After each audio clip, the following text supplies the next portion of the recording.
kaya si miskin. Pada zaman dahulu, di negeri antah berantah, hiduplah sepasang suami istri yang sangat miskin karena disumpahi oleh Batara Indra dan sangat dibenci orang. Setiap kali mereka mengemis di pasar dan kampung, mereka dipukuli dan diusir hingga ke hutan. Oleh karena itu, tinggallah sepasang suami istri itu di hutan dan memakan batang kayu dan buah-buahan. Setelah beberapa lama, istri si miskin hamil selama 3 bulan. Sang istri ingin sekali memakan buah mangga yang ditanam di taman raja. Si miskin pun terketuk hatinya karena dahulu ia di keindraan waktu menjadi raja, ia tidak ingin memiliki anak. Namun sekarang ia akan memiliki anak dan berkata, "Istriku, apa kamu ingin membunuhku? Apakah kamu tidak tahu tentang masa lalu kita? Jangan meminta sesuatu, kita tidak bisa mengambil buah mangga yang ada di taman raja." Setelah istrinya mendengar perkataan suaminya itu, ia semakin menangis. Lalu suaminya berkata, "Diamlah istriku, jangan menangis. Aku akan mencarikan buah mangga itu dan memberikannya padamu." Istrinya pun berhenti menangis. Lalu si miskin pergi ke pasar mencari buah mangga. Setelah sampai di pedagang buah mangga, ia ragu untuk meminta buah mangga karena ia takut orang akan memukulinya. Pedagang buah mangga pun bertanya, "Hai miskin, apa yang kamu inginkan? Jika Tuan mempunyai belas dan kasihan, berikanlah saya sebiji buah mangga yang sudah busuk, Tuan." Orang yang berada di pasar pun menjadi iba karena mendengar kata-kata si miskin itu. Lalu, orang yang berada di pasar tersebut memberikan si miskin buah mangga, makanan, dan bahkan pakaian serta buah-buahan lainnya. Si miskin pun heran, karena biasanya ia diusir, dipukul hingga dilempari kayu dan batu. Setelah ia berpikir seperti itu di dalam hatinya, ia pun pergi ke hutan untuk menemui istrinya. "Istriku, ini buah mangga, makanan, pakaian, dan beberapa buah-buahan." Kemudian istrinya menginjak-injak apa yang diperoleh si miskin tersebut sambil menceritakan apa yang terjadi. Istrinya pun menangis dan tidak mau makan jika bukan buah mangga yang ditanam di taman raja dan berkata, "Biarkan saja aku mati."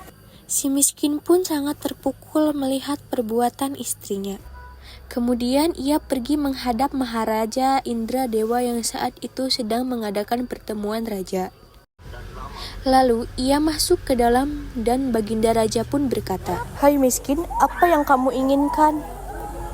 Si miskin pun menjawab sambil bersujud, "Tuanku, ampunilah hamba datang ke sini ingin meminta buah mangga yang sudah jatuh ke tanah. Tuanku, apa yang kau ingin lakukan dengan buah mangga itu?" "Untuk dimakan, tuanku." "Tolong ambilkan setangkai buah mangga untuk si miskin ini." Kemudian diambilkanlah buah mangga tersebut untuk si miskin yang sedang sujud kepada Baginda Raja.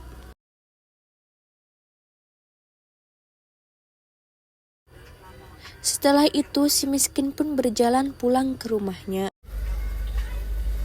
Setelah dilihat oleh sang istri akan si miskin datang membawa setangkai buah mangga, ia pun tertawa senang sambil memakan buah mangga tersebut. 3 bulan kemudian, sang istri menangis ingin makan buah nangka yang ditanam di taman raja. Dengan cara yang sama, si miskin pun mendapatkan buah nangka yang ditanam di taman raja untuk istrinya yang sedang mengidam itu.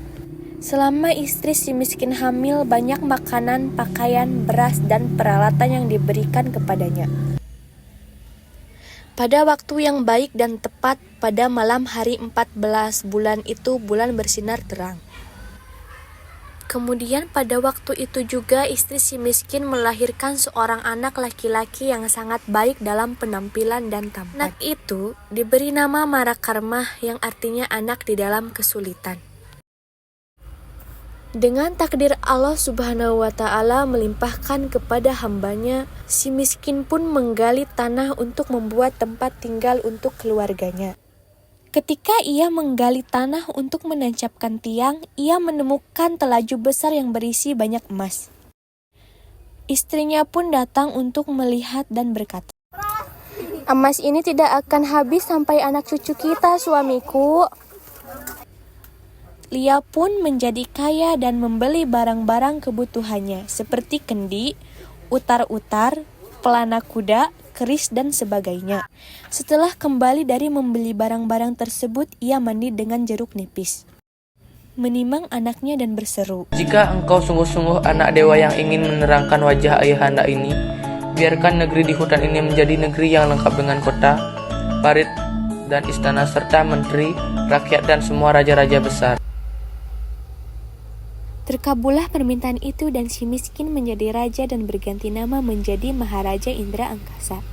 Dan istrinya berganti nama menjadi Ratna Dewi dan negeri itu dinamakan Puspasar.